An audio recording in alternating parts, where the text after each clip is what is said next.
पूरे ही उत्तर भारत के अंदर टेम्परेचर्स बहुत ज़्यादा हाई चल रहे हैं। इतना कि इस बार दिल्ली में 52 डिग्री से ऊपर तक टेम्परेचर रिकॉर्ड हुआ।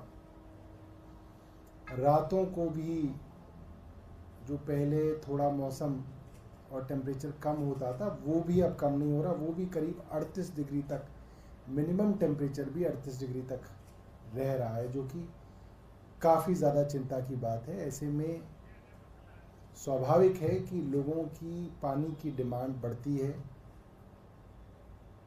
खपत बढ़ती है, पानी की ज़रूरत बढ़ती है। मगर हम लोगों ने देखा है कि जो ट्रेंड है,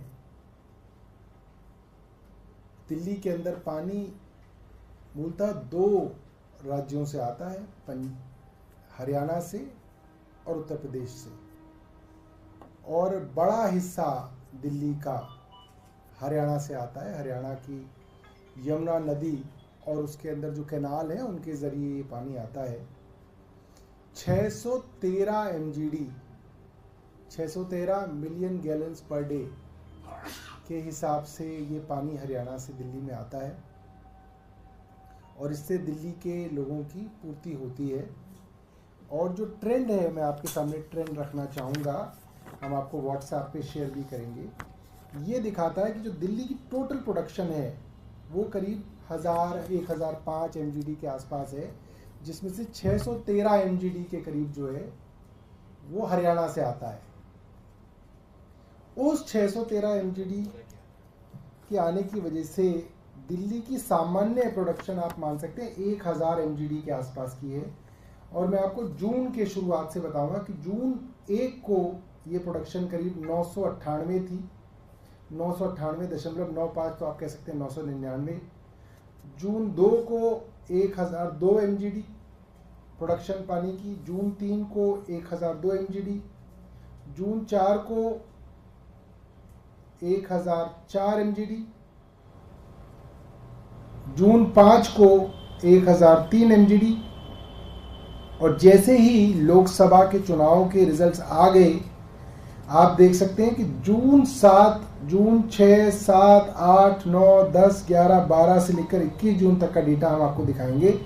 लगातार प्रोडक्शन 1003, 1004 MGD से घट के 993 MGD हुई, फिर 990 MGD हुई, 978 MGD हुई, और गिरते गिरते गिरते गिरते आज ये प्रोडक्शन 21 तारीख का डेटा मेरे पास है। 21 तारीख को ये प्रोडक्शन 896 MGD तक गिर गई।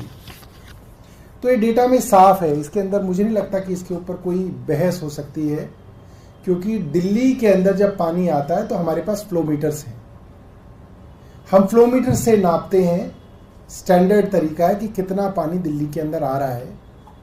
और हरियाणा जब दिल्ली के अंदर पानी छोड़ता है, मुनक नहर से जो पानी हमारे CLC और DSB के अंदर आता है, 2 कैनाल हैं दिल्ली की जो पैरेलली रन कर रही हैं, उन दोनों कैनाल्स में जब वो पानी एंटर करता है या हरियाणा से इन कैनाल्स में दिल्ली की तरफ छोड़ा जाता है, तो हरियाणा कोई फ्लोमीटर दिखाए हमें, कोई बताए कि हरियाणा का फ्लोमीटर ये कहता है कि इतना पानी दे रहे हैं। हमारा ये कहना है कि हरियाणा की भाजपा सरकार लगातार झूठ बोल रही है। हरियाणा लगातार पानी कम कर रहा है। इससे भी ज़्यादा चिंता की बात यह है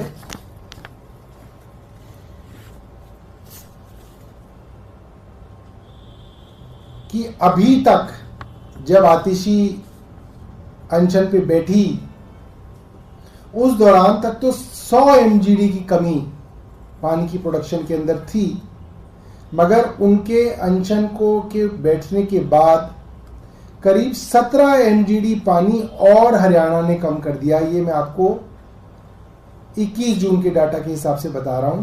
आप ये कह सकते हैं कि पहले 100 MGD कम पानी हरियाणा दे रहा था, तो 21 तारीख को जो डेटा हमारे पास आया 117 MGD पानी हरियाणा कम दे रहा है, यानी कि 17 MGD और पानी की कमी हरियाणा की तरफ से की गई है। 1 MGD का मतलब है कि करीब करीब 28,500 लोगों की पानी की ज़रूरत को 1 MGD पानी जो है वो पूरा करता है, तो आप ये मान सकते हैं कि 17 एमजीडी और बढ़ना का मतलब ये है करीब 4,85,000 लोगों के हिस्से का और पानी हरियाणा ने पिछले इन 3 दिनों में जब सैंक्शन चल रहा है उसको रोका है। मुझे लगता है ये बहुत दुर्भाग्यपूर्ण है। एक देश, एक चुनाव की बात करने वाले, वन इंडिया वन टीम की बात करने वाले, टीम इंडिया की बात करने वाले, कोऑपरेटिव फेडरलिज्म की बात करने वाले आज अपने ही देश की राजधानी के लोगों को प्यासा मार रहे हैं, क्योंकि भारतीय जनता पार्टी की हरियाणा की सरकार जानबूझ के दिल्ली के हिस्से के पानी को रोक रही है। और इसके अंदर आप देख सकते हैं कि इतनी बार चिट्ठी लिखने के बावजूद, प्रेस वार्ता करने के बावजूद इसके अंदर प्रधानमंत्री बिल्कुल चुप हैं। उनको लग ही नहीं रहा कि कोई दिल्ली के अंदर संकट चल रहा है, क्योंकि क्या बोल सकती, क्योंकि उनके पास बोलने के लिए कुछ नहीं रहा। और ये सिचुएशन है, इसके बारे में हम चाहते थे कि आपको, मीडिया को और आपके ज़रिए जो है दिल्ली वासियों को हम इसके बारे में बताएं। आपके पास कोई प्रश्न है तो आप पूछ सकते हैं। आज एलजी से मुलाकात है आप लोग को पानी के मुद्दे पे। कल भाजपा के सांसदों से मुलाकात की है, आप लोग को 12 बजे का समय मिला है एलजी हाउस की तरफ से शायद। देखिए, मैंने तो एलजी साहब को बार बार ये बात कही है। मैं और आतिशी कुछ दिनों पहले एलजी साहब से मिलने गए। एलजी साहब ने 3 कैमरे लगा रखे थे, एक यहाँ ट्राइपॉड लगा के 3 कैमरे लगे हुए थे, ऐसा नहीं सीसीटीवी लगा हुआ था, ट्राइपॉड के साथ 3 कैमरे लगे हुए थे। और उन्होंने पूरी की पूरी हमारी जो बातचीत हुई उसको उन्होंने वीडियो रिकॉर्ड किया। मैं ये मानता हूं कि अगर वो video recording LG house public कर दें तो पूरे देश को पता चल जाएगा कि दिल्ली वालों के हकों के लिए कौन खड़ा है और दिल्ली वालों के खिलाफ षड्यंत्र कौन कर रहा है, पूरा एक्सपोज हो जाएंगे। और कल जब भारतीय जनता पार्टी के सांसद एलजी साहब से मिले तो मैंने देखा कि उनसे पानी के बारे में चर्चा हुई। जाहिर सी बात है उन्होंने वो वीडियो रिकॉर्डिंग भी की होगी कि उन सांसदों ने क्या बात की। उन सांसदों से एलजी साहब की क्या बात हुई वो भी वो पब्लिक कर दे, सबको पता चल जाएगा। क्या क्या फर्क पड़ता है, हम क्या बोल रहे हैं ये भी पता चल जाएगा, एलजी साहब क्या बोल रहे हैं ये भी पता चल जाएगा, अफसर क्या बोल रहे हैं ये भी पता चल जाएगा, भारतीय जनता पार्टी के सांसद क्या कह रहे हैं ये भी पता चल जाएगा, कौन दिल्ली के खिलाफ षड्यंत्र कर रहा है। मैं चाहूंगा मीडिया के साथी पूछें एलजी साहब से कि इसमें क्या दिक्कत है। भाई ये तो पारदर्शिता है, ये तो ट्रांसपेरेंसी है। दिल्ली के 2 मंत्री आपसे मिलने आए, आपसे 1.25 घंटे हमने डिस्कशन किया, आप बाहर कीजिए ना उसको। डर किस बात का है, क्या छिपाना चाहते हैं आप। पता तो चले कि एक एलजी की 2 मंत्रियों के साथ जो बातचीत होती है पानी के विषय में, उसमें किसका क्या रवैया है वो सामने आना चाहिए। मैं बार बार कह रहा हूं मगर एलजी साहब भाग रहे हैं, एलजी साहब उस वीडियो को रिलीज ही नहीं करना चाह रहे हैं। तो मैं आप मीडिया के साथियों से भी कहूंगा, आप भी एलजी साहब से पूछिए, भारतीय जनता पार्टी के नेताओं से पूछिए कि भाई अगर मीटिंग की वीडियो रिकॉर्डिंग की है तो उसको पब्लिक कर दें, उसमें क्या डर है, डर किस बात का है। सबको पता चलना चाहिए, तो पारदर्शिता क्या मामला है। और कुछ एक और मुद्दा है, इससे अलग है, नीट दिल्ली का एग्जाम होना था वो रद्द हो गया है, छात्र इसको लेकर आक्रोश। देखिए, मेरे पास कुछ एमबीबीएस डॉक्टर्स के व्हाट्सएप आए। ये अखबार में छप जाता है तो बड़ा सरल लगता है कि साहब एग्जाम था कल, एक रात पहले कैंसिल हो गया, मगर ये इतना सरल नहीं है दोस्तों। लोगों ने अपनी फ्लाइट टिकट्स करा रखी थी, लोगों ने अपने होटल बुक करा रखे थे, कई लोग पहले ही 1 दिन पहले अपने सेंटर पे पहुंच चुके थे, रेल द्वारा, फ्लाइट द्वारा तैयारियां कर रहे थे, और अचानक इसको रद्द कर दिया गया। ये एक बहुत बड़ा ट्रॉमा है और इससे बहुत सारे लोगों का बहुत नुकसान हो रहा है। और इससे एक बात साबित हो गई है कि एनटीए, केंद्र सरकार की जो एजेंसी है एनटीए, और केंद्र सरकार के जो शिक्षा मंत्री हैं वो पूरी तरीके से फेल हो गए। भारत की एक ही चीज थी जिसके बारे में पूरे विश्व में चर्चा होती थी। हालांकि प्रधानमंत्री तो उसमें कहेंगे कि मेरी चर्चा होती है, ऐसा नहीं है। भारत की पढ़ाई की चर्चा हर जगह है।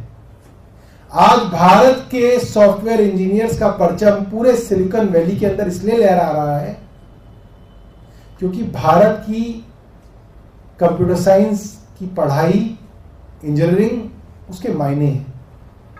आज दुनिया के अंदर बड़ी बड़ी कंपनीज के सीईओज, सीएक्सओज भारतीय हैं क्योंकि भारत की आईआईएम्स और अलग अलग मैनेजमेंट कॉलेज से पढ़े हुए जो युवा हैं उनकी पढ़ाई की मांग है। लोग कहते हैं कि हाँ, इतने टफ कंपटीशन के अंदर अगर भारत के अंदर कोई एमबीए करके निकल रहा है, इन इंस्टीट्यूट से पढ़ के निकल रहा है, तो उसकी बहुत वैल्यू है।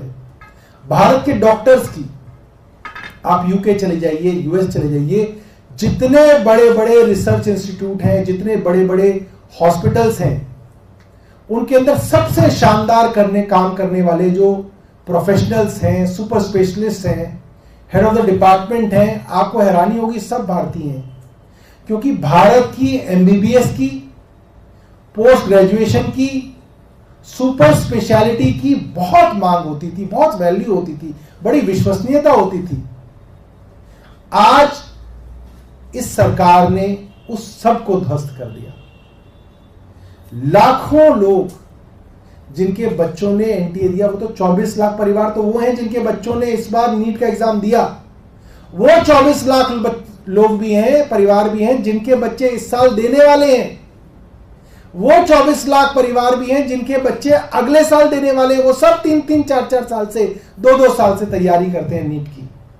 आप सोचिए उनका क्या होगा और वो क्या सोच के तैयारी करेंगे, क्या सोच के उनके बच्चे 18-18 घंटे पढ़ाई करेंगे, क्या सोच के माँ बाप अपने पेट काट काट के उनकी कोचिंग इंस्टीट्यूट की फीस भरेंगे, उनको दूसरे शहरों में पढ़ने के लिए भेजेंगे, जब उनको ये पता है कि कोई अमीर ज्यादा 50 लाख रुपए देके नीट का क्वेश्चन पेपर खरीद लेगा और टॉप कर जाएगा।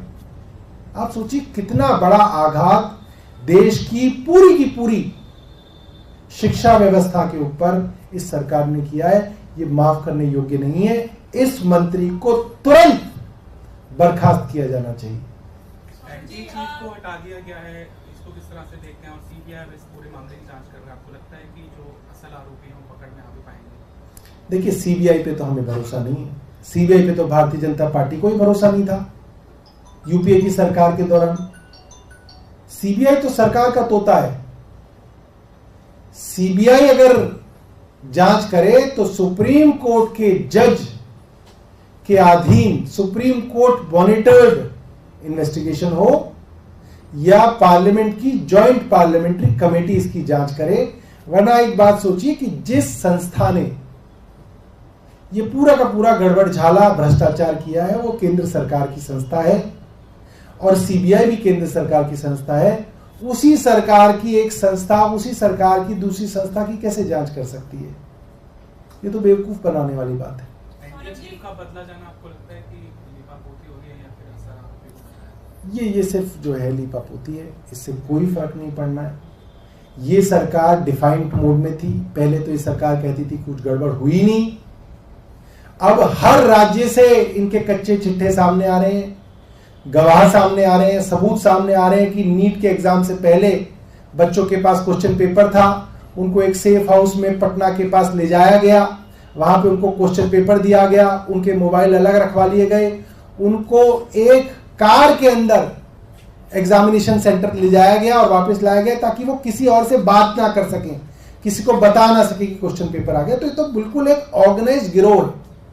और उस सेंटर के अंदर जो बच्चे हैं वो अलग अलग राज्यों के बच्चे हैं। तो अलग अलग राज्य के बच्चों ने एक सेंटर चुना। क्यों चुना? और नीट एग्जाम के एप्लीकेशन फॉर्म भरने के बाद खास तौर पे स्पेशली एक दिन की विंडो खोली गई कि जो छात्र अपने एप्लीकेशन फॉर्म में कुछ बदलाव करना चाहते हैं, भाई क्या बदलाव करना है तुम्हें? एग्जाम तुम्हें देना है, नाम तुम्हारा बदलेगा नहीं, बाप का नाम तुम्हारा नहीं बदलेगा, डेट ऑफ बर्थ तुम्हारी नहीं बदलेगी, क्या बदलना है तुम्हें? आपको सेंटर बदलना है अपना। क्योंकि जिस सेंटर में सेटिंग हुई है उस सेंटर का नाम डालना है। हो ही नहीं पाई सेटिंग बंगाल के अंदर, कलकत्ता में बड़ी कोशिश की, सेटिंग नहीं हो पाई, पटना में हो गई एक सेंटर में सेटिंग, तो अब वो वाला सेंटर डालना है, इसके लिए विंडो खोली गई। अब सवाल यह आता है कि केंद्र सरकार ने वो एक दिन की विंडो क्यों खोली, किसके कहने पे खोली? तो सब मिले हुए हैं, इसका मतलब तो पूरी मिली भगत है। तो इसके अंदर बचा क्या है? तो बिल्कुल ओपन एंड शट है, पूरी की पूरी मिली भगत से ये चीटिंग का पूरा स्कैम कराया गया। और ये पहली बार नहीं है, गुजरात के अंदर तो चुनाव का मुद्दा ही है कि हर बार पेपर लीक हो जाता है, मध्य प्रदेश के अंदर पेपर लीक हो जाते हैं, हरियाणा के अंदर पेपर लीक हो जाते हैं, जहां भारतीय जनता पार्टी की सरकार है वहां पेपर लीक होते हैं। ये कोई इत्तेफाक कोई ना है। इन्होंने पूरी की पूरी शिक्षा व्यवस्था को खत्म कर दिया, पूरा बर्बाद कर दिया इन्होंने।